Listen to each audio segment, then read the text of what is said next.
सांगली जिल्ह्यात गेल्या 2 दिवसांपासून उन्हाचा प्रचंड कडाका वाढला असून पारा कमाल 40 अंश सेल्सिअस पर्यंत पोहोचलाय।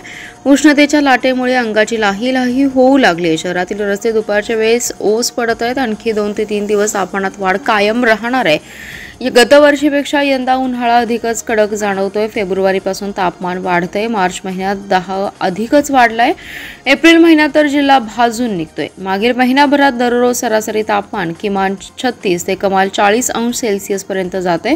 उष्णतेच्या लाटेमुळे अंगाची लाही होऊ लागली। सांगली शहराबरोबरच ग्रामीण भागातही उन्हाच्या झळा तीव्र झाल्यात।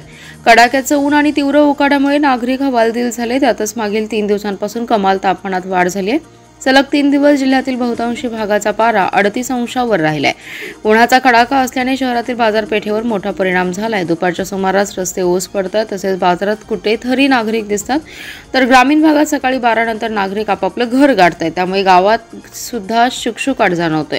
उष्णतेची लाट आल्याने शेतकऱ्यांनीही दुपारची कामं करणं टाळले। त्यामुळे नागरिकांनी उन्हाच्या वेळी घराबाहेर न पडण्याचं आवाहन केलं जात असून दिवसभरात जास्तीत जास्त पाणी पिण्याचा सल्ला डॉक्टरांकडून देण्यात येतोय। पुढील 3 ते 4 दिवस तापमान वाढ कायम राहणार आहे। त्यामुळे नागरिकांनी दक्षता घेणं आवश्यक आहे।